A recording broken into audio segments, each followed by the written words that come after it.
Tuesday, what's up Wednesday?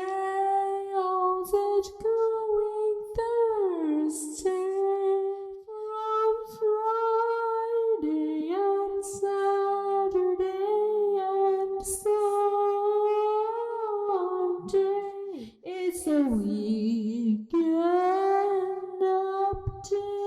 Or if apologizing for everything has something to do with what's rooted within your own mind that you don't even realize it's there. I definitely think that could be a thing. As far as like occupying space goes, I definitely think having the mindset of where you're afraid to occupy space is very unhealthy. Because for me personally, if I think about times when I have been the most depressed or the most alone or the most insecure, it has been me wanting to be invisible and feeling like I'm in someone's presence and I shouldn't be. And like wishing that I was not occupying any more space. Or like if I'm super depressed and I go to the store to buy something, I want to be out of there as fast as possible because I feel like I should not be here. I should be invisible. I don't want to take up space. I don't want to take people's time. I don't want to bother anyone. And every minute is just like getting to a place where you can be alone again and then be out of everyone's way. Yeah, it's interesting you say that. That's how I feel whenever I talk. To be honest, it comes from, I know where it comes from. It comes from my childhood, because I'm chatty. I like conversation when I'm with people. Not when you're alone? The way that came out was very weird, but when I'm with people. No, I mean, essentially when I'm with groups of people, when I'm with like people I haven't spoken to, I kind of like to chat because, I don't know, it just happens, right? It's just my personality. But, when I was a kid, I constantly would be like I've had, okay, it's not even when I was a kid, like this stems even from a job, like jobs I've had too, to where I was at work and the power had shut off. Can't work. Like, I don't know what the heck you want me to do, right? I just work here. I'm not the technician, right? So all of us, like me and my coworkers were all like having a laugh and chatting and things like that. And my boss yells from across the room and singles me out and tells me to shut up. Oh, wow. From across the room. Like, I can hear you from all the way over here. Literally, she's in the same room. Right. But the room is big. Mm-hmm. So that warrants to single me out. I was probably 20. Oh, okay. I think I was 20. I don't think I was old enough to drink yet. Maybe I was. But yeah, 20. I'll say that. So she yells from across the room, tells me to shut up, and everybody else is literally talking and laughing and everything. It's not just me. Did they also have a reaction to her singling you out? Oh, for sure. They were all mad. They were all, because at that time, this was like, wow. I don't think I was 20. This is definitely not 20. I keep forgetting when I graduated. I graduated when I was 17. This was my first job. So this is me when I'm like 18. Okay. Wow. Why did I think I was... Oh, because I was in college. So I was just kind of putting an older thing on myself, I guess. It's weird. But yeah, so this was my first job right out of high school. Like I started working, we graduated, and then... I started working a month after, like in June. So cool. And I was a photographer for the studio. And we're having a great time. Like the photographers of that year, amazing. Almost like I thought anyway at the time that they would be lifelong friends of how great we all got along and stuff. And so we're all laughing and stuff. And yeah, she singled me out as if I'm the only one in the entire studio. And I was so upset. like livid. And I remember feeling this pent up like energy in my chest and then to my cheeks. And then before I know it, like just tears like strolling down my eyes. And I was on the computer just sitting there. That's it. Like I was just sitting, because the way I say on the computer, because of the way that it is, it's like a bar stool sitting up to a laptop. So the laptop was connected, and the light is just hitting me, and I'm just scrolling through, just back and forth, back and forth, back and forth, just like trying to distract my mind. It was the only thing that was on, so I literally went right there. But the whole studio is pitch black for the most part, and then you can see the natural light hitting in from the lobby, but that has a hallway and all that stuff, so it was like dark. So I just sat there, and I just needed to distract myself. Everybody from that group came over and was like, just like, essentially like, don't even listen to her, like, F her for doing that. But they don't want to lose their jobs. Of course, they're not going to speak up. But how long had you been working there at that point? At that point, it was probably just a couple months in. Oh, okay, yeah. So you're still feeling like a little insecure about the job. It's your first job. Yeah, I mean, I was, like, I initially, when I first started, I had, like, a really great relationship with my boss. There was some sort of point where I don't know what shifted, honestly. Like, there was a lot of drama surrounding that. I remember I was going through some stuff with my boyfriend at the time, and we broke up, got back together, broke up, got back together, and somehow my boss got in this whole drama of, like, them being against my relationship. So that whole thing, legit, it was like a friggin' teen drama reality TV, I think MTV reality show of a photography studio in West Palm Beach. Very interesting. I hate that idea of your boss having some say in who you're dating. When it's a job like that, at least, of course. Yeah. There's different relationships. Some relationships past the boundary of like boss and employee and whatnot, but that seems really uncomfortable. I'm very surprised, though, knowing you, that you would have that reaction to something like that.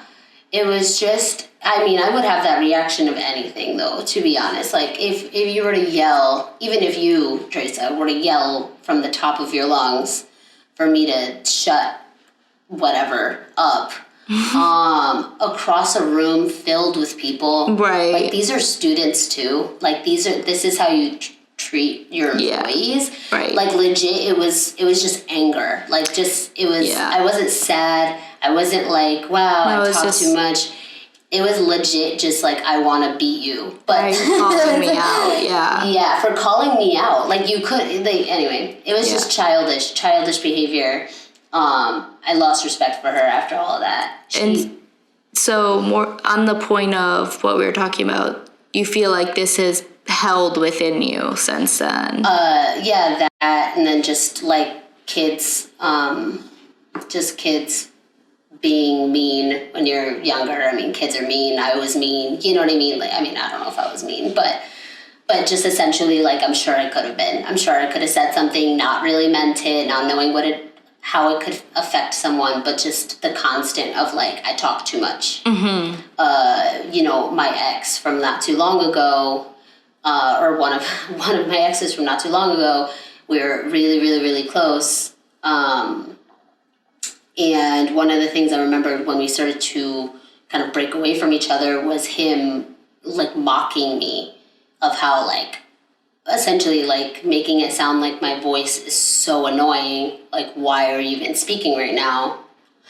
And that also, I legit, like, tears just jumped. Like, I felt such shock because, I mean, imagine if it's, like, your best friend, like, you know, like, honestly, like, Treasa, if you were to do that, I would literally just never speak. You know, it's that intense of, like, I didn't think I was affecting you that way. You know, my voice is bothering. I also have a teacher back in high school, my science teacher told me also to shut up because my voice was annoying. Yeah. She said I have a very whiny voice, so shut up. Wow. Legit. And she singled me out. Yeah. So I also really try not to have a whiny voice. I try so hard, and I don't know if I ever do, and I probably do at some point. But like, oh no, she said it was very nasally. It was very nasally voice. Oh my god! Yeah, legit. So specific. Legit nasally voice. Which, by the way, I had nasal polyps actually in my nose at the time, and so that was also a reason why I was like, I need to get these nasal polyps out. I need to make sure I use my nasal spray so I don't sound so nasally and annoying. So it's interesting, just kind of like, I wonder if that taking up space, like, and like what you were saying about just like I don't mean to inconvenience you, you know what I mean? It's like literally I think, oh, I'm sorry, I don't mean to inconvenience you with you having to listen to me talk. But what's funny is you do talk a lot. Not that it annoys me, but you do talk a lot. So do you ever feel like you talk more because you get so nervous or something? Because for me, I do the opposite. Like if I'm nervous, I won't say anything. Like I cannot even say hello to someone. Like to me, to say hello to someone at times is impossible. And that's a reason why people may think certain things of me or think that I'm a very rude person. But it's just because for some people, like when you're really, really shy and you feel really depressed and you feel like you're inconveniencing everyone in the world, to say hello is like, oh, but maybe they don't want to talk to me right now. Like, they see me, I see them, like, they're not saying anything, I shouldn't bother them, blah, blah, blah. A million things cross through your head, but I feel like it might be opposite for you. In some instances, absolutely. Like when I'm meeting with someone that I haven't seen for a while, I will talk their ear off. I will tell them every detail of my stories because then I'll switch. Like if I'm not doing that, for example, I'll tell the story, be like, you know, if you ask, how was my day? I'll be like, oh, it was great. I did this morning. How was your day? You know, and I'll keep it short. And then if they're like, oh, it's fine, then I'll feel like, oh, well, yeah, it was fine too, because this thing happened. Like I will fill that empty space when it's with someone I haven't seen in a while. When it's with someone that I'm actually, like, I don't know you at all, I shut up. Or I try my hardest not to say a dang word, trying really hard not to curse. We didn't make a rule against that. But yeah, I really try hard not to say anything because of that, like the overwhelming anxiety of speaking. I like to listen, and the thing is that for such a long time as well, in my relationships and everything like that, and if you know me at all, if you don't know me, maybe you'll get to know these parts of me eventually, but I've always had really toxic relationships with friends and with men in general. Not men in general, but Jesus. All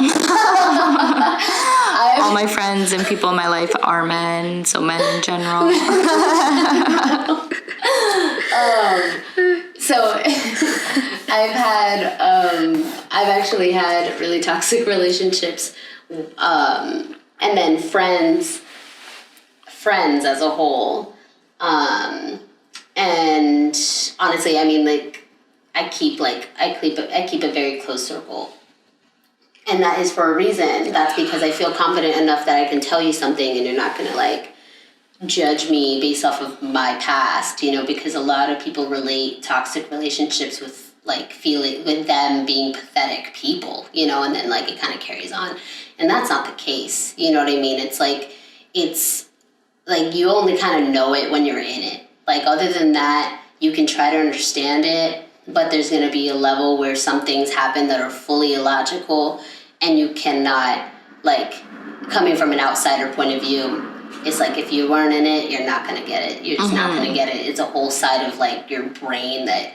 is accessed by these people in these like, times, you know what I mean? Like, it's toxicity. So in that case, you know, I've been told so many times by these boyfriends that I am a terrible listener. I don't listen to them at all, and I suck at listening, right? So I really try my hardest to listen. I try so hard to listen and just stop talking when other people are talking and bite my tongue if I don't think that they're gonna like what I'm gonna say. So half the time when I'm meeting someone fully brand new, I will let them speak. I just actually met up with an old friend. We really don't know each other at all. So it was just as if we're getting to know each other because I did not even know, like, I didn't even remember when his, like, birthday was, like, what he's been doing. Like, we literally just never speak. We met at a party once or twice or whatever. So when we met up, he literally is telling me his entire life story. I had no idea even the basis of, like, what kind of, like, music he likes. Like, does he like, you know, which is such a basic thing. Like, some people automatically like hip hop and pop and things like that, and then other people will be like punk rock, you know. And that's one of the first things that people talk about when you get to know each other is kind of like just a basic, what kind of music are you into type of thing. Or at least for me, these are questions I ask a lot of questions. And I didn't even know that. I didn't know that he liked to read books. I didn't know that he liked the kind of music I liked. I didn't know any of these things. And I literally the whole time, and I think it was maybe about 2 hours of him just telling me his life story. He probably knows nothing about me because in that sense, I was like, I don't really want to share. And it's not that it was against him. It was more like, if we continue to be friends, yeah, I'll share it with you. But in times like that, I'm literally okay with just knowing them and like them speaking as much as they want to. Take it away. It's okay. So he even ended up apologizing after we moved locations. He goes, wow, I really talked your ear off. I said, no, you didn't. No, you really didn't. I was like, I talk a lot. So it's nice to switch that perspective for a change. I don't like to talk. As much as it seems like it, it's like I really don't. I like to be able to absorb information instead of giving it because I'm not, to be real, sometimes I'm not 100% in what I'm saying. Like, I don't really... That's weird. It sounds so weird, doesn't it? That sounded so much better in my head. See what I mean? This is why I say nothing. I'm just spewing some BS. No, but, like... Amazing. Like, sometimes... Just like sometimes, no, I can't even fix it. Okay, so like, it's just like sometimes when I'm saying something, it's like sometimes I mix things up and I could be talking about two completely different things and then mending it together. And that is so embarrassing. So it's kind of like a protection. It's weird. It's a weird protection thing to when I'm meeting someone who doesn't know me, who doesn't like, yeah, I typically end up just really shutting down. I shut down in groups of 3 for the most part. Like it'll be, I'm not so uncomfortable anymore as I used to be. I used to get really upset if I was in a group of 3. But the way that groups of 3 work for me is that literally I will, even if I'm not the third wheel, I will become the third wheel. And it's almost like a mindset going into it of like, all right, you guys are going to talk. I'm here for when you guys want to talk to me. You know what I mean? And I've been in so many different groups of 3 and it's like crazy, even my own. Like I'll have, like, it'll be me, you, and my sister-in-law, and then I'll let Chrissy take the wheel, and then let you guys have a whole chat, or like when, just whenever we've met up with friends and stuff, and then I'll just let the 2 friends talk. But what's interesting with that is, I can totally see how that's a thing when there's 3 people. Of course, there's one person that's going to be, not always, but can be the case where one person is kind of more in the background. But I think that is definitely mindset to an extent with you because me being someone who enjoys being quiet. Like, yes, part of being quiet can come from anxiety and fear and the insecurities, but another part of being quiet is that I'm very content observing. Like, I have no stress, a lot of the time when I'm silent, I really am just listening to everyone else's conversations and taking in the environment. And I am very happy and content being there and not being the center of attention, not, saying very much or anything like that. And it doesn't mean I'm not enjoying myself just because I'm, not showing so much emotion and expression and being the life of the party. And that can really bother people, a lot of people. Like, there's a lot of people that I will never be friends with because they need your attention and they want to be the life of the party. And if they don't see you outwardly expressing your enjoyment of them, then they feel like they're missing out on something, like they are not fulfilling their goal. And those people can be very draining to me because, like I said, I am fully enjoying myself just being there. So then when I sense that I'm with someone that is being drained by me not being outwardly expressive, now I'm getting anxiety about the fact that I'm quiet, and now I'm feeling like I'm having to put on a false show, and I'm gonna have to, add extra smiles and extra laughs, and it can be a lot for someone who, not to I hate to overly label myself or anyone, because I think everything, can be gray. But if you are more introverted, that can be one of the most draining environments to be in. And long story short, what I was trying to get to was the fact that I can be in a group of 3 and be, especially if it's you and your friend and then me. So both of us, you guys can be, having the most outwardly enjoyable time ever. And I'm kind of taking the back seat or literally sitting in the back seat. And I'm still having a great time and no anxieties, and no one's being like, oh, Treasa, are you not enjoying yourself? Why are you being so quiet? Blah, blah, blah. That's when it can kind of get to be frustrating. But when people aren't being like that and we're just all there and we're all just, coexisting, even if I'm quiet, I'm having the best time. But where it seems like you go into it with a fear, with an anxiety, oh, you know what? I'm not going to be able to be enough here, so let me just not be involved. Right. I definitely can see that, just because, I think it's hold on. Is that okay? It's been okay. Because I can actually hear myself now. I wasn't able to hear myself before. I think the headphone was literally not really. I think it just wasn't in your ear. These are really cheap headphones. Yeah. That was happening to me the other day. But you have been on. Okay. Everyone can hear you, yeah. She was just adjusting her microphone. Okay, so I think that it's interesting because that is absolutely something that I have been wanting to work on, because I've been hanging out with you in Roosevelt, right? And then me, you, and Joe were playing Clue the other day, and it was just, I think it's almost that when I'm with someone who when it's the reverse of I'm the friend, of this one, this is the host, and then we are both the friend type of thing.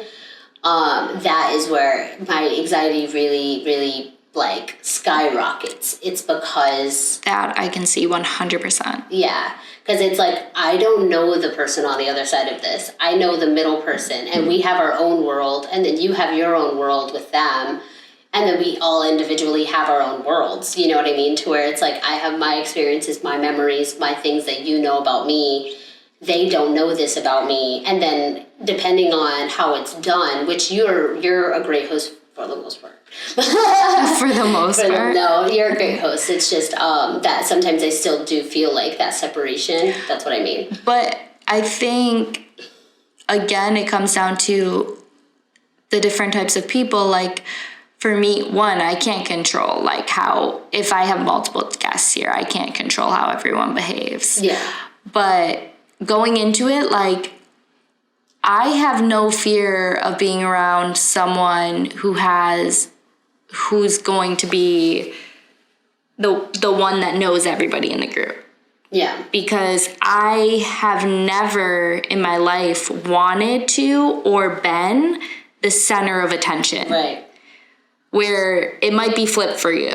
And I think that might be a key component because you're a very talkative person. You kind of take over a room and you are not afraid to say what you are, what you want to do, and like all your lofty goals and fantasies and all these things. Whereas like, if I don't intimately know people, like I just want to chill in the background and like kind of experience their world. Yeah. I think that for me, it's kind of, it's something that I'm realizing I'm getting okay with. Like I can hang, like I said, like at the very beginning of this, like of me realizing, oh wow, like I don't really like trios, was when I had a trio with like two best friends back in high school. And the thing is that legit, not kidding, not exaggerating at all, there was a situation where one of my best friends was not like in the best place with the other best friend and literally said, we're not talking to, I'm not going to say her name, we're not talking to so-and-so because we got into an argument. So, and that was legit, that was the day. Right. Of like, we are not talking to that person today. Right. You know, and it was, and then the flip side of then now this person would be like, oh, I'm so done with so-and-so. So would you agree? Would you not talk to that person because someone told you not to talk to them? At the time, I think I would definitely be like, I don't know what you guys did, whatever, I'm trying to stay out of it, and legit, like, not really talk to either of them, but it was just the sense of, like, when I was in this circle, or triangle, whatever the heck it is, when I was in this, it was legit, like, oh, you really don't want to talk to this person because I know everything about you. It was that of, like, don't make me tell these people that you did this thing yesterday, or that you did this thing last week, or that you did this thing ever. So it was literally like that was the trio that actually one of my boyfriends, maybe like I think a year past, they hit me up saying like hey, let's go hang out. And he goes, wait, like you guys stopped being friends because of a rumor. Like the rumor spread around the school.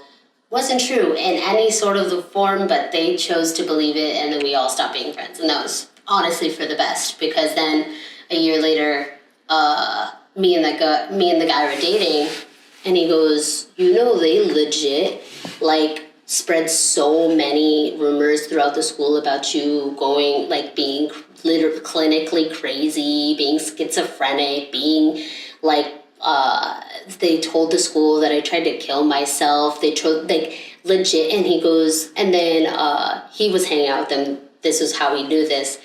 And they're like, oh, like, you're going to go hang out with whatever name they decided to call me. And that was when he stopped talking to them, because we were together at this point. Right. And I didn't know any of this. He didn't tell me any of that. So then they hit me up and he told me, and I was like, wow, like, they acted as if, like, hey, like, let's go to a movie for old times, blah, blah, blah, like this, the fakest thing ever. And I think that kind of sticks in the back of my mind, of which I'm sure you've seen this pattern too, of like that constant, like, wait, do you actually like me as a friend, or is this all just a mask and you're just putting on a smile for the world to see? But then behind closed doors, which this happens with a lot of people, this is why it's so hard for me to actually continue to have a friend, like a close friend, because I just, in the back of my mind, it's like, do you actually like me, or are you just being nice? And that's something I haven't been able to distinguish yet. So I just cut it off altogether. That is very interesting. I've never really had big friend groups. I've always had more so like really, really close friends. Mm-hmm. And then sometimes we would have joint, like mutual friends, or they would have friends that they would introduce me to, or I'd have friends that I would introduce them to if we went out with multiple people. But most of my relationships are more one-on-one based because I'm just that type of person that more so enjoys one-on-one interactions over big group interactions. So I don't really have any sort of drama. That sort of drama that you're referring to, the closest thing I could think to in my life that was similar happened in like the 3rd grade.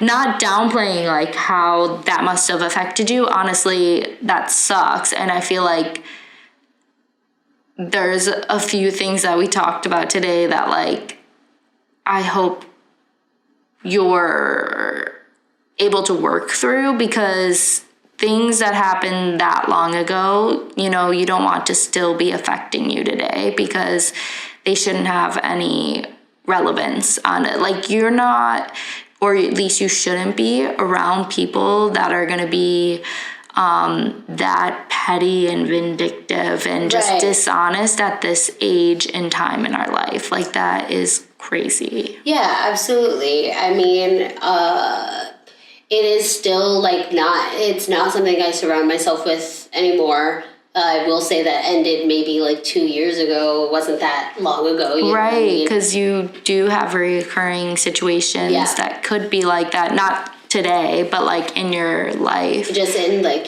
throughout my adulthood and everything like that, to where it's almost like an energy, like to where it's, I never came to this conclusion. You know what I mean? I never actually sifted through for lack of a better word, trauma that these friend groups would put me in, that these relationships would put me in, and then keep saying it. And maybe it doesn't happen immediately, you know, which does it ever, you know? Like, if it happens immediately, then it's literally like, this is horrible, I'm just gonna go. But it's that like tie, like quite literally a tie. Like it's tying up in your emotion, not your emotions, in your like relationship to these people, to where it's like, wow, do I really cut these strings? Like I have to cut them, right?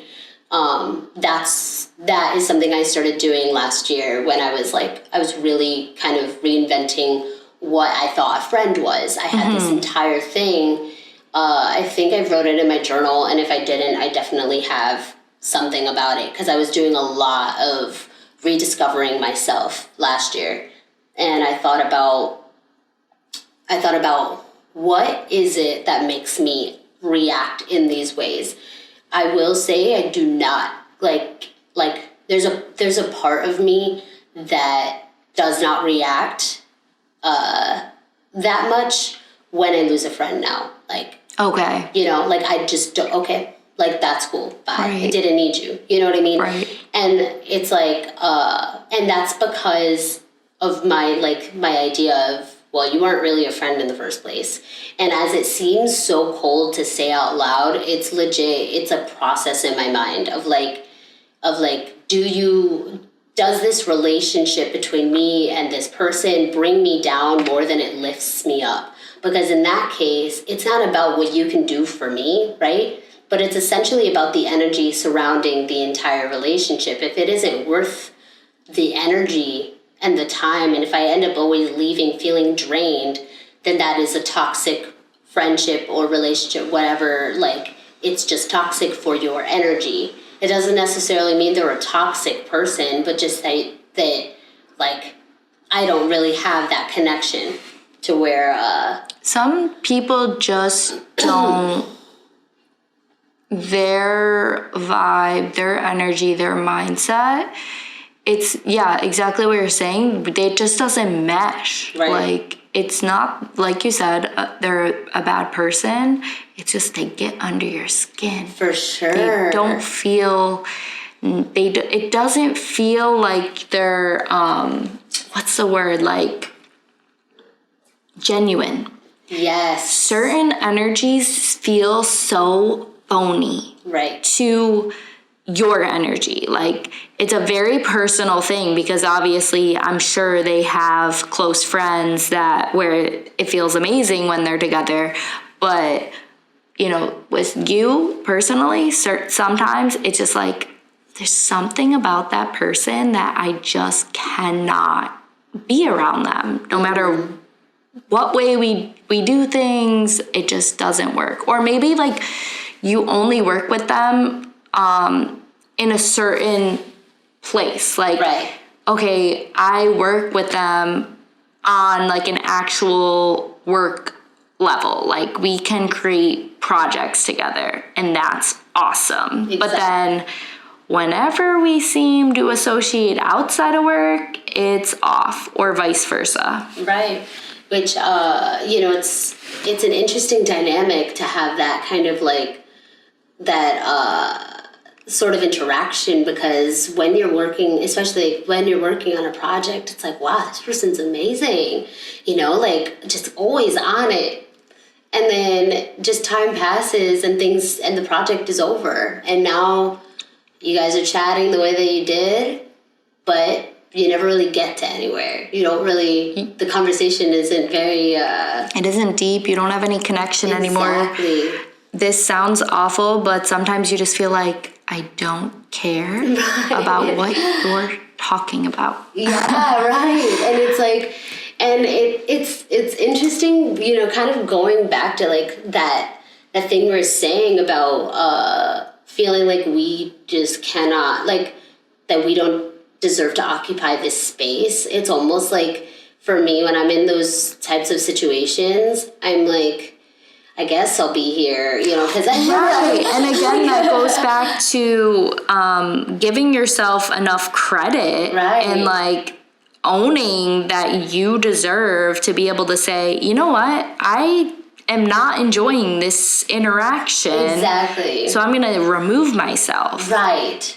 And it's a struggle of like, how do you do that in a way that's acceptable, where people aren't going to say that, like, you're a bitch. Right, essentially. Excuse my language. Right, but it's true. There's no other word. Exactly. You know, like, to where there needs to be some sort of, like, signal. Like, I cannot deal with this anymore. It's not Just you, send it's up me. a smoke signal. Right. And then they know. Right. Goodbye. She has left the room. I think it's like you get a notification in the mail, like, right. Like a little... You guys are both sitting across from the table from each other, and she gets a notification on her phone. So this interaction is not working, and it's not your fault, but you need to leave. Right. If you do not leave, we are going to leave. Goodbye. Exactly. Like sitting across from... Right. And then they just they look down and they get a little disappointed, but then they're like, well, thank you for letting me know. Exactly. Have a good day. Right. We need to create an app like that. An app like that. Yeah, that'd be great. Like the rating system. Right. But I'm for sorry. friends. This interaction was 1 star out of 5. Right. We cannot allow that. We need to go. Imagine you were to check like friend levels of like how likely it is that we're gonna stay friends within the next 5 minutes. In the next 5 minutes. And so, but people get addicted, and then they'll keep watching the levels, and then it's like, oh shit, man, it keeps going down. What can I do? 60%. Can I buy her coffee? Oh my god. I'll pay for dinner. Oh no. I need this one. I can't lose another. Oh, I think things would be psychotic. Right. Like obsessed with like your rating. I'm like, no. Right. I don't think this is a good idea. Right. But like just the message system, Yeah. I mean, also could be very cruel. But also like sometimes on dates too, like sure. let's make these dating apps a little more interactive and send these messages while we're on the date. I wonder if that's ever happened. Like you've been on the date and someone goes to the bathroom and then sends you a message. So This isn't working. yeah, this isn't gonna work. I'm not coming back. Goodbye. Have a good life. I love your robotic goodbye. Right. Like the AOL thing. Right. Wait, if you guys don't know what AOL is, I'm severely disappointed. I can't imagine anyone listening to us not knowing unless they're a lot older than us. Like, I don't imagine people super young listening. I don't know why. I just had that thought. Young people wouldn't know. It's youngins who wouldn't know about AOL. My mom wouldn't know what AOL is. Oh, that's... Wow. Really? Yeah, why would she be on AOL? Because she would need to buy the AOL for you to have AOL when you're a kid. You don't buy your own AOL. She never bought AOL. I never paid for AOL. You never had an AOL? I think I might have had an AOL account, but definitely nothing that my parents paid for. So maybe there was like some free version of it. My parents never paid for that. Like, I had an email account. Oh. Yeah, we had internet, but we didn't have, like, my mom wasn't on Instant Messenger, and my mom wasn't paying for me to be on Instant Messenger. Oh. Yeah, no, it was just part of our internet service provider thing, I think. Like, I mean, you get AOL, like, you have a disc or whatever, and I think you install it. Wow, I might be completely I think you're up, but really, no offense, but that is not my memory at all. No, I fully know that I had to log in to AOL, and it was AOL itself. AOL. Yeah, no, it's its own thing, but my parents didn't pay for it. Also, I'm not an Instant Messenger person. Like, I was never on MySpace or anything like that. Okay. So, but I did have an AOL account. Okay. Like, that's how I would message my friends once in a blue moon, but it wasn't something my parents paid for. Because, like, I just know because, like, I bought my own phone. Like, I paid for all my own stuff like that, frivolous stuff. Okay. I think it's just a part of AOL, like, email service. No, you log in. No, it's a separate login, but it's like owned by the email provider. Like, you create an AOL email and then you can have an AOL account. AOL home. I mean, yeah, I guess. I just remember logging in, and then it had the you got mail thing that was you know, then you can change the voice to like P Diddy or whatever, not P Diddy, like whoever, musicians and stuff like that, you could change them to saying you've got mail, or you got hello mail, or something like that. Okay, I never did any of this. Didn't care this much at all. Well, but so that's why I know I didn't pay for it. Like, it wasn't a thing with me. Okay. It's a thing. Like, I know all my friends were on AOL, but not for sure 100%. My parents did not pay for anything. Yeah, I don't know. I think, but maybe like to get a bonus thing, like more access. Yeah, I don't know.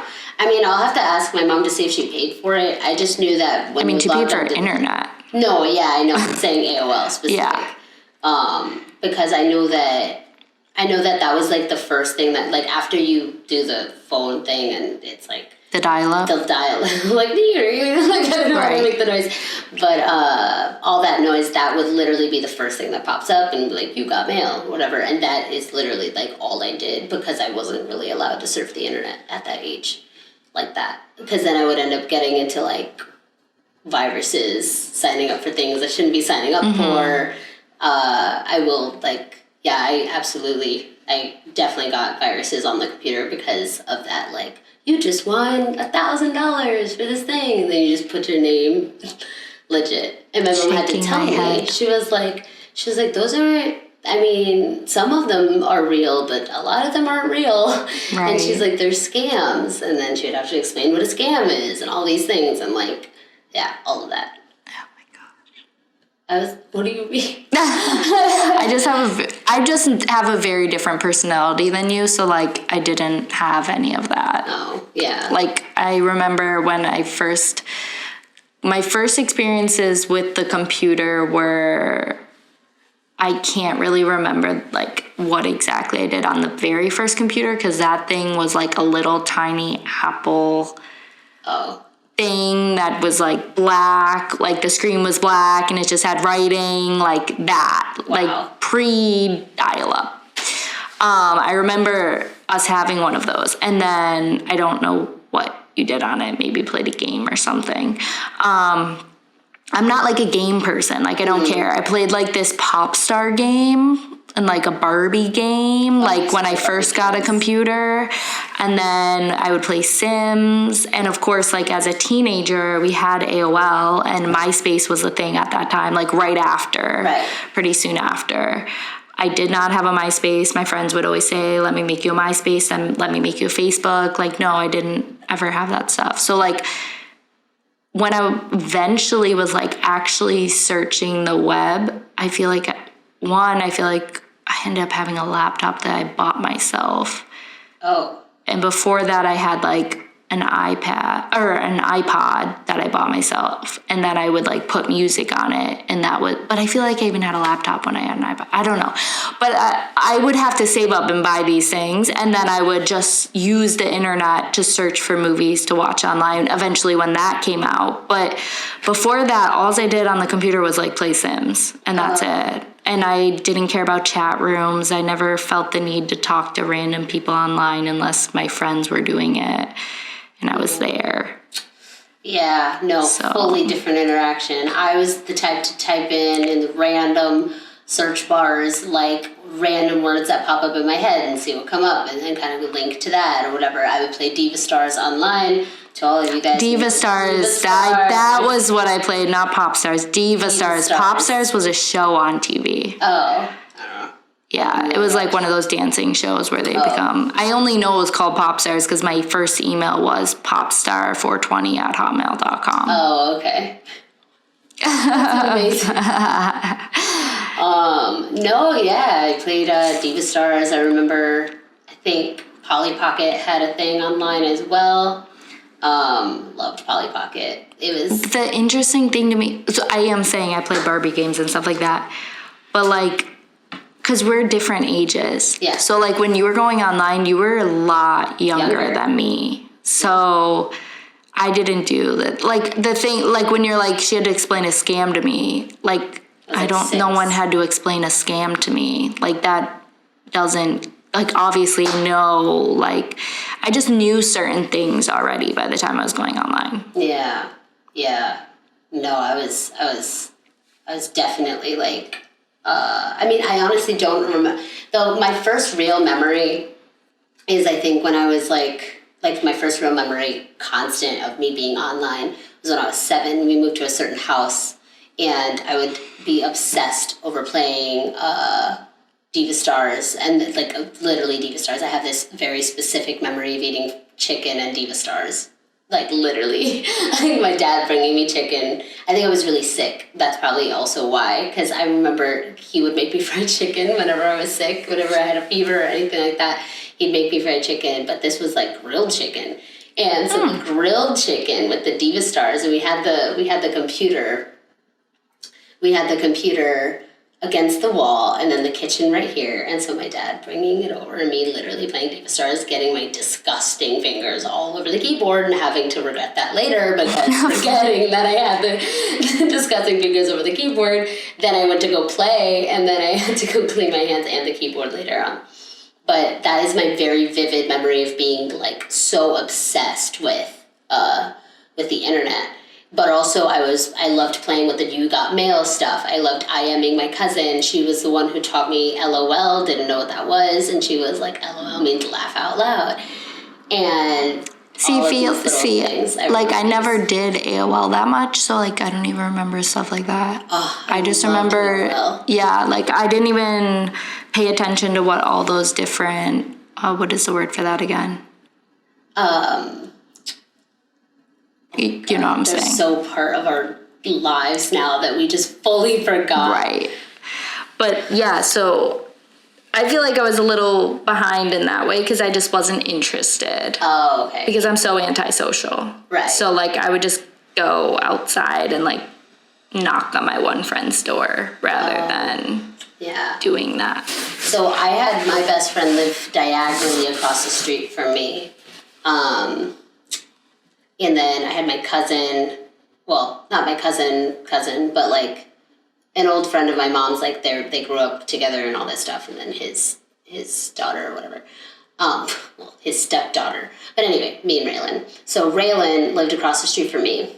That being said, she was very rarely allowed to come over because she had chores. And she had chores every second of every day. And she was a year younger than you. Mm-hmm. So she was born, 2 years. She was born in 92.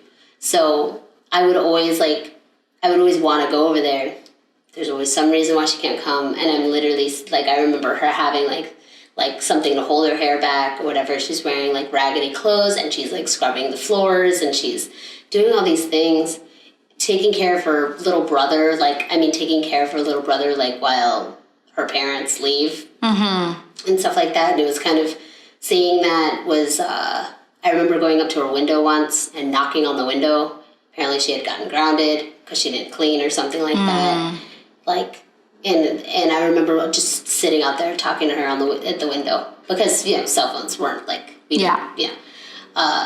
So I would just sit out there and talk with her on the at the window, and then she would be like, go, because my parents are coming or whatever. And that to me was so, I would just sit at home and do the things that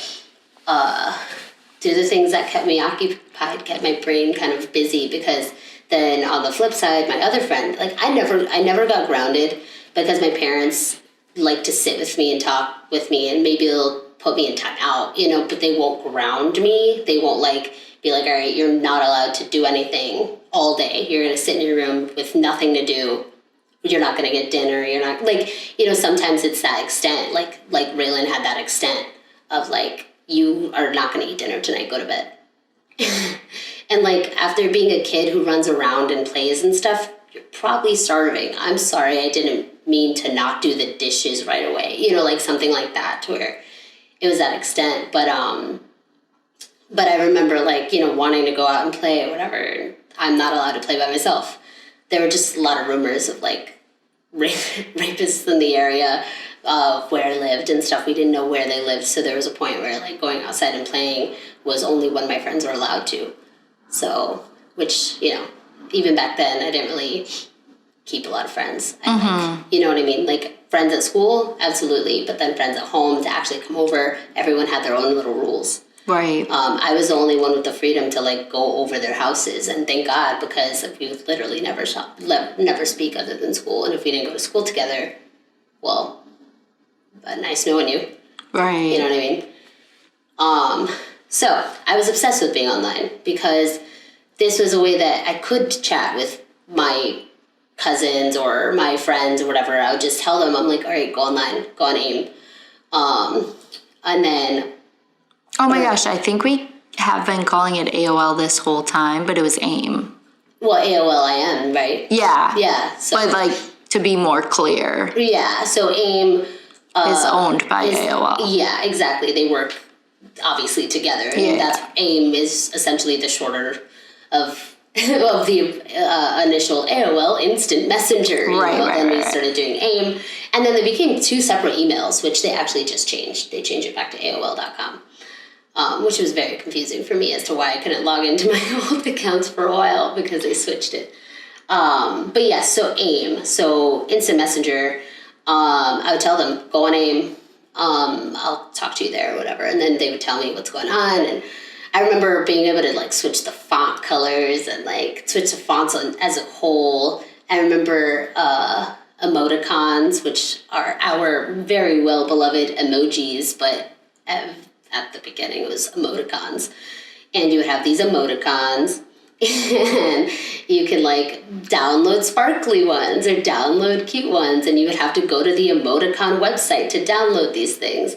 But in downloading them, you might catch a virus. Just now, you know what I mean? It's just these little things of I remember building my AIM and stuff like that, which building, you just find icons to decorate your AIM. Only you're going to see it. It doesn't even matter, but it mattered so much. These little details of my life. That is so funny. Yeah.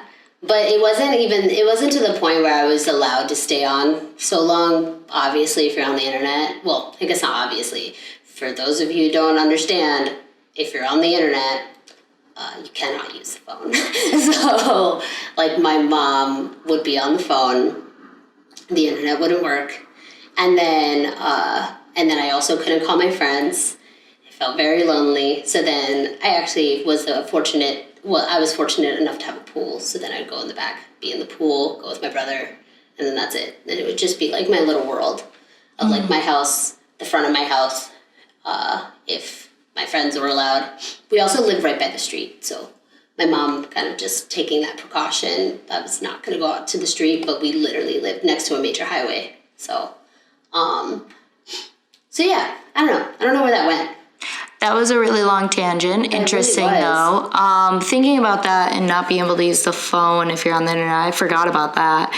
That probably was part of the reason a very small part, but part of the reason I did not spend that much time online, because I come from a very large family, so that actually doesn't make sense at all. Like, unless we had 2 phone lines, but I don't think that was the case. When the internet first came out, I'm pretty sure we had to ask permission to go online. Right. And that would be why, because you can only probably go online for a certain period of time. But anyways, back to the point, because this episode is getting super long, and if we just want to if you just wanna, not you, not anyone listening, the one person. No, if we just want to refocus, our original point was that we were going to create vision boards during this episode, which we kind of got caught up talking, and I didn't really think about the fact that it's kind of hard to listen and focus and keep a constant conversation while you're trying to cut up pieces and create a vision board.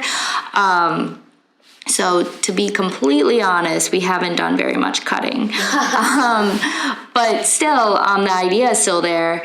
And I'd like to know, Mora, what you plan, what is 1 or 2 main points that you would like to put on your newest vision board? What do you want to draw to you or focus on?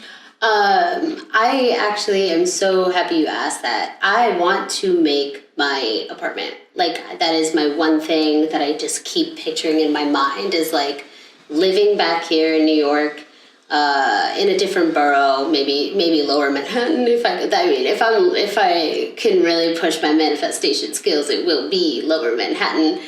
Soho area, Greenwich maybe. I'll give that a whirl. But yeah, so what I'm searching for is literally that of the layout that I want. I want to build the entire apartment unknowingly, kind of where I put things, and then now all of a sudden I can actually see it in my head. Because I have a vision in itself, okay, when I think of it, it's always the same place. I keep imagining this place. But I think it'll be really something to have those words of the vibe that I want and the way I want people to feel when they walk in.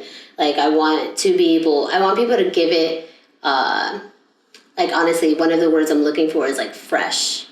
I want it to feel fresh. I want it to feel refreshing, or relaxing, or calm, or tranquil. I want it to feel I don't know. It's kind of inspired by a beautiful, cool morning. Okay, very nice. Very specifically, but it's one of my favorite feelings in the world. When you walk outside, and I get this from Florida, when it's a little chilly out, in the winter, little chilly out, maybe 60 degrees, but then you have that slight mist in the air, and it's just this beautiful morning, and you hear the birds tweeting in the sky, and the sun's barely up. That is the way I want my apartment to feel all the time. Okay, getting that slight mist may be a bit more of a challenge. I don't know if you have a really large humidifier. Right, a giant humidifier, just taking up the whole room. No, but that's awesome. And what do you think, focusing on this apartment and bringing this specific location to the forefront of your life would mean for the rest of your life? Does it symbolize something to draw in the apartment of your dreams? Is that going to affect any other part of your life? Are you asking in relation to like just different sections of my life right now? Yeah. Okay. Yeah, for sure. Like what, because this is a podcast about young creators trying to accomplish their dreams sort of thing. An apartment is almost like a result of getting what you want. Right. So I think that the fact that I have branded myself as independent, as kind of like I go against the grain, but I fully believe in what I can do. Like I authentic and all of these things. It's kind of like I wanted a place that that really symbolized that literally is like a marker of where people can see that bit of my life, that beginning of my life of like, holy shit, like she actually has been saying this and here it is right now. This is it. Mm-hmm. You know what I mean? I want it to be kind of like a constant reminder of what I can achieve. Because if I achieve an apartment, which when I first moved to New York, I got a basement room. It wasn't even an apartment. I got the idea that I wanted, I just kept saying, I want to live in New York. I just want to live in New York. Doesn't matter where I live. I want to live in New York. And I ended up living in this apartment that honestly, like, was part of the reason why I went into a downward depression, like a downward spiral. Like I spiraled into depression. And it was because it was dark. It was dank. It was cold. But when I left, I felt great. Mm-hmm. So this is kind of like the opposite of like, I mean, I don't want to not leave my apartment. That's all I'm saying. But I'm more excited and more inspired by the idea of having a place that I could shoot a movie if I want, mm-hmm. or I could not. And I can feel just calm and happy that I made this myself. You know what I mean? So, but how are you going to go? My question, adding on to that, is kind of like, how are you going to make that happen? And, in doing that, whatever is going to make that happen, is that going to make you feel more successful? Because, to just get an apartment in New York is an accomplishment in itself. It's a really hard thing to do. So is there anything that you need to accomplish in order to make that achievable? I think that, I know that one of the things I need to achieve before that ever even is like a reality is the consistency of my creations. Okay.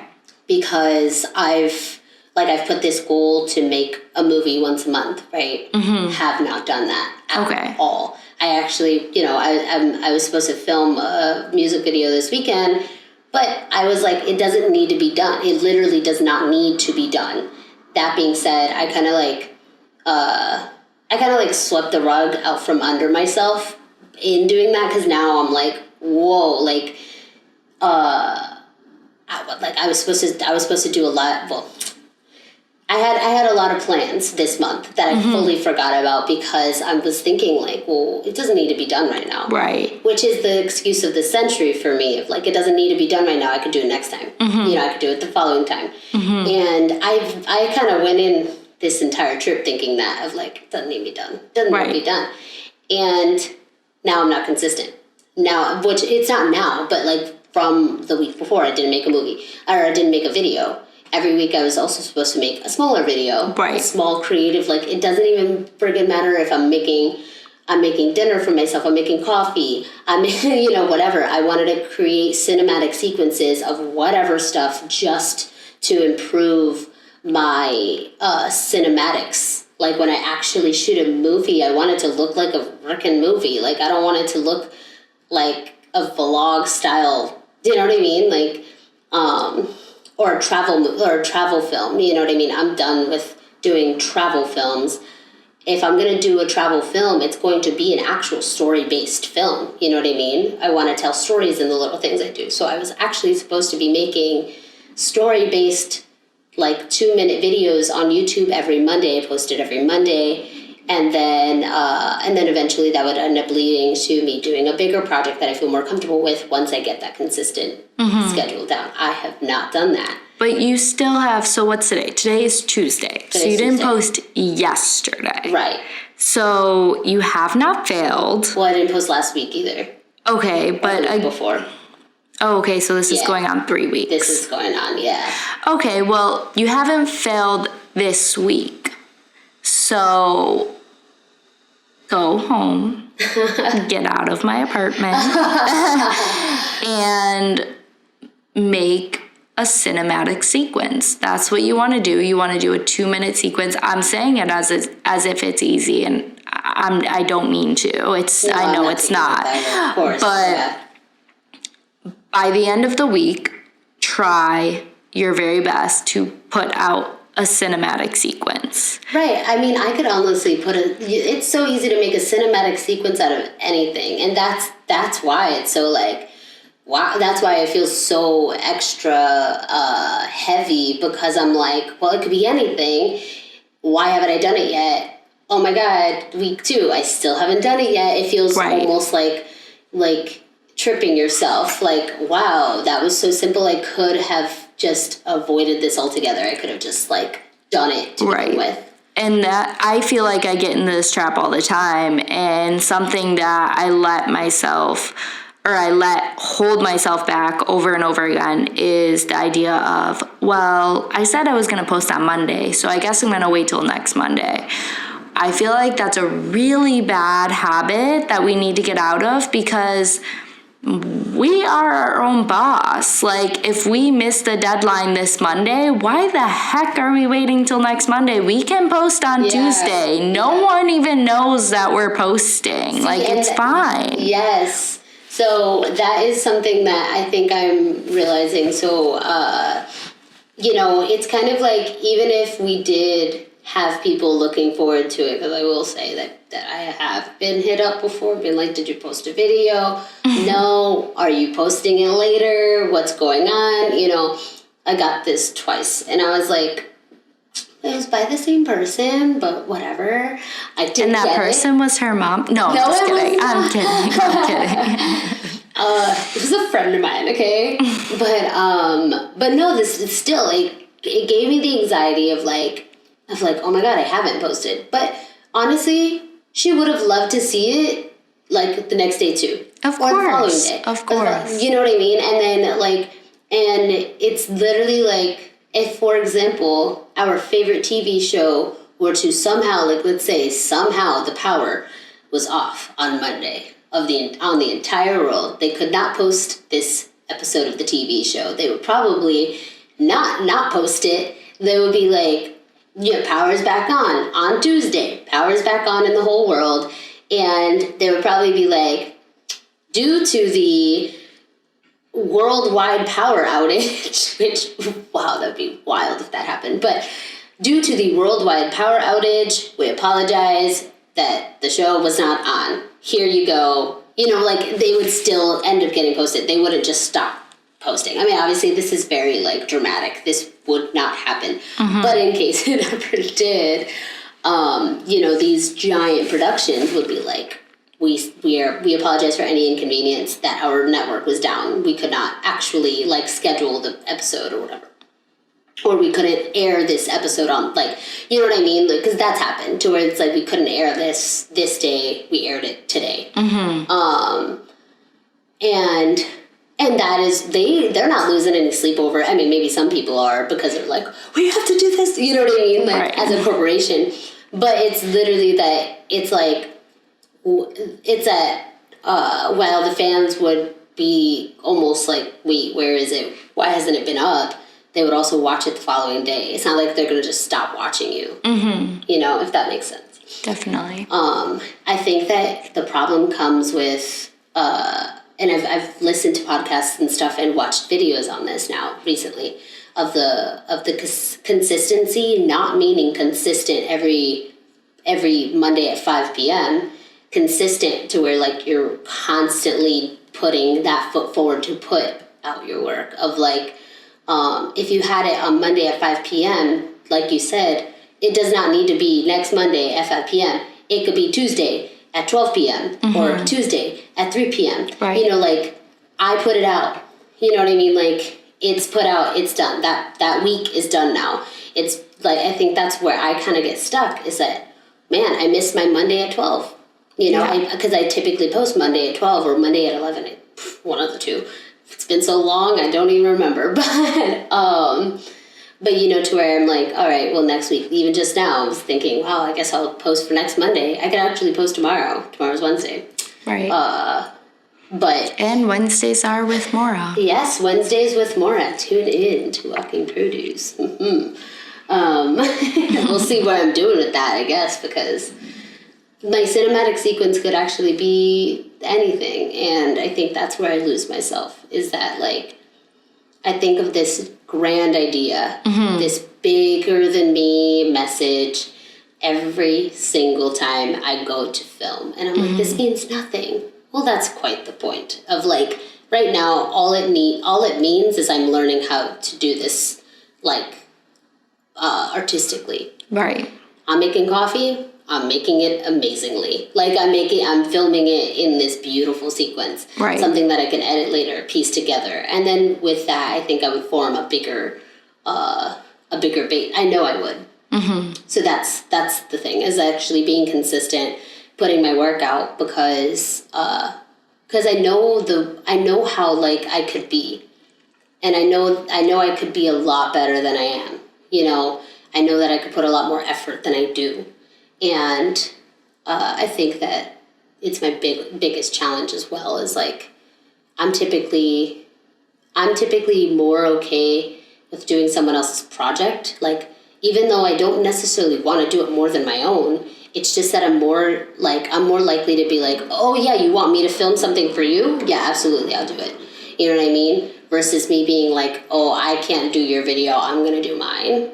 Like, do you know what I mean? Like, I would literally, if you tomorrow were to hit me up and I were to have a shoot today, or tomorrow, if you were to hit me up tomorrow and I had to shoot tomorrow for my own thing, I would put off my own project to do yours. But that's because it kind of takes pressure off of being like, oh, well, I did make something. And it didn't necessarily, it's not this 2-second clip. It's a full music video. You know, I didn't have to do the cinematic sequence because I shot a music video. I think that counts for something. Honestly, for me, like, to myself, because, guys, just create. If you really feel like you don't want to do if it's missing something, you don't have to force yourself into it. It should be easy for you to, like, it should be, like, more of a release of creativity. But in my case, with the consistency of me having this goal every week, my 2-minute video should also be good enough, right? I shouldn't feel like my work isn't, like, just because I'm not creating a music video doesn't mean it's not good. Right. That's where I find my block. So going to you, actually, let's talk about you more. Let's see, I'm speaking a lot on this. No, you're good. On this podcast. But, so what are you looking for in these magazines, going back to the original point of why we cut these inspiration boards up, why we put them on? What are you looking for? I think going forward, my focus is probably to just focus on myself a bit more, kind of what you were saying, put my own projects first. It's okay to tell people that you don't have time, because, you know, if you never give yourself the time to grow and create your own things, then how are you ever going to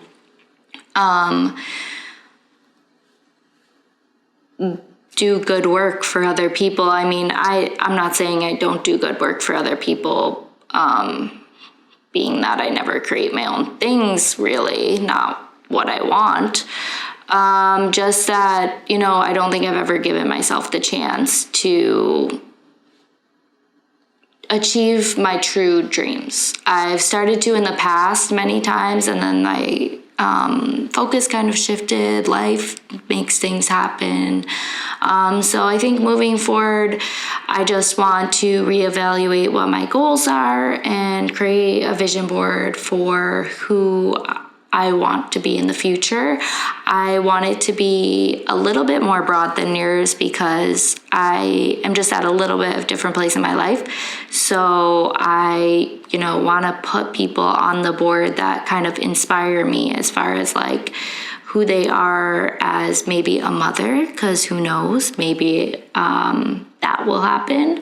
Or their kind of like work-life balance, like the way,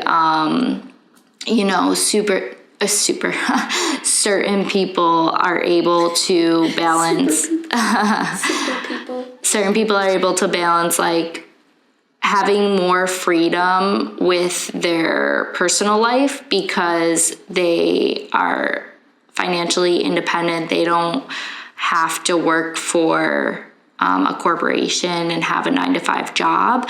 Not that I have a 9-to-5 job, but I do have a job that I have to, show up to work a certain amount of hours every month. So if you, create your own business somehow, which is my end goal, then you're able to have more freedom when it comes to your personal life. And that's my goal. So I want to, kind of just put people on my vision board that inspire me in that way. And, maybe certain elements of their lives that I hope to achieve. See, so something that I think that's amazing, and I'm actually definitely following in your footsteps, because this was like you back in the past trying to manifest your apartment, and then you got your apartment, which, by the way, we are sitting in her apartment, and it's more beautiful than I could have imagined. Mm-hmm. I love being here. It's a great vibe and everything, and that is what she wanted. She wanted it to be inviting, right? True. And I think then now, going forward and then focusing on yourself, like, I think it's an amazing thing to where it's almost like now I'm going to feel, I'm going to be my full potential. Right. And actually putting forward that effort. I think that's amazing. And I gotta say, all I've been focusing on every time I create an inspiration board is me, is like trying to I never think about the outside of my own self, of like to where I'm like, I want to fix this mindset, I want to fix this, I want to fix this, like almost like putting together a puzzle. If you look at my inspiration, which they're journals, like I literally just like, I do the same thing but in journals, and I'll cut up images of my icons of like people I wanted to be like I had, I always have a picture of Audrey Hepburn in all of these, everything, and then I'll have a quote by her or something like that, or I'll write down a quote by her, and I'll have her very prominent. She's in every single thing that I've ever made, because she is really, truly someone I want to be referred to as, like, I am not Audrey Hepburn, but I want people to see me like you're like a modern day Audrey, like in her heart, in the way that her heart was for the people around her and everything like that, and then her family and everything. And more recently, I've been told by these people, not these people, I sound a lot more annoyed than I am, but I've been told by people that I'm more like Marilyn Monroe. Now, there's nothing wrong with being like Marilyn Monroe. What does that mean exactly? Because I don't know what that means. I'm about to tell you. So, Marilyn Monroe is a sex icon, right? She's very sexy, she's very flirtatious, she's the life of the party, she died of an overdose, and she's also been in quite a few scandals, things like that. She's known for her scandalous ways, but then also she was an actress, in case you don't know.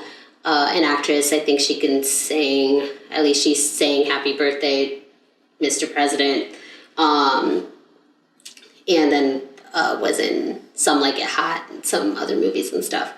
But she fully changed her entire appearance. Her original look looks nothing like the Marilyn Monroe that we know.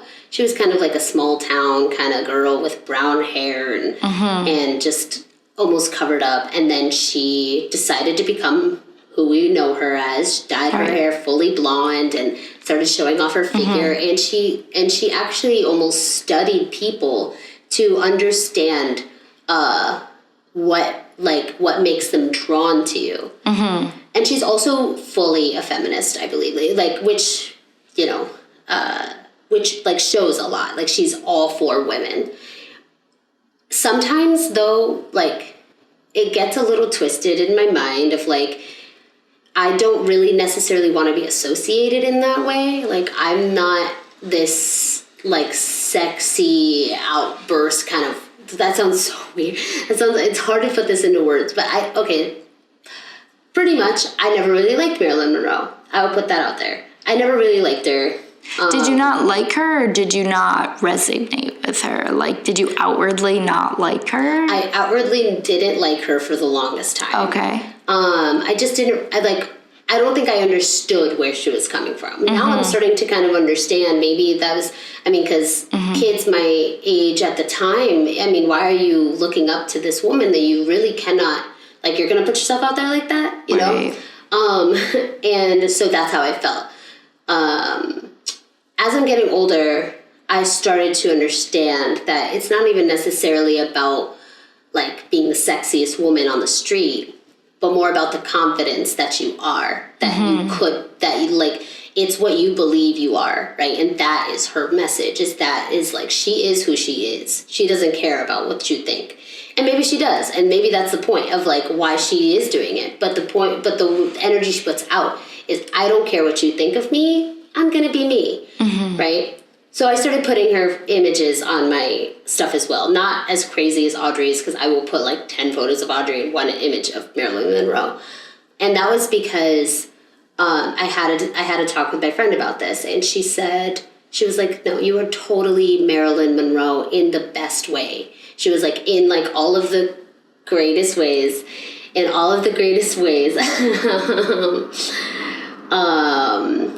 she's like, you are sexy and you are beautiful and you are confident and all of these beautiful, like, lovely words.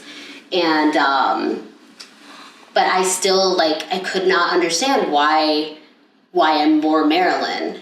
And it was just honestly, kind of almost like the surface level. That's how I felt. With Audrey, it's literally like kind-hearted, like poised, structured and thoughtful. All of these things is what I wanted for her. So anyway, this is so long, but what my vision boards have been up until now is literally about the self and trying to be okay with myself, trying to, like, I am that, like, I'll have a whole page of I am affirmations, and then I'll have images of, like, flowers and words like confidence or strong or, thoughtful, meaningful, things like that.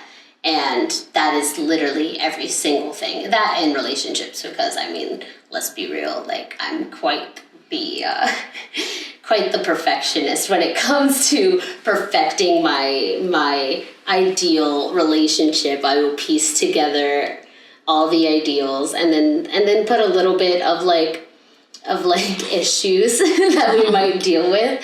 And, like, I remember, Treasa, you told me, you were like, why are you trying to manifest that you guys fight over things? Right. Be careful what you wish for. Be careful what you wish for. But this is diving into a whole nother topic. As interesting as it is, we are going to have to come back another time because you are literally going to miss your flight. No way. It is gosh. yeah, we have to wrap this up because we have, like, no time to chill. She has to leave within less than, like, 45 minutes, and she may not be done packing. So that was a really interesting conversation. Sadly, we did not make any vision boards, but at least now we have an idea of where to go next. So So annoying though. I really wanted to go home with a vision board, but that's alright. Maybe talk less next time. I know, No, I'm I just need kidding. to stop talking apparently. Well, I'm Treasa, And I'm Mora. and thank you for listening. We shall see you next week. Bye. Bye. Next time. Could be this week, could be next week. One day, so we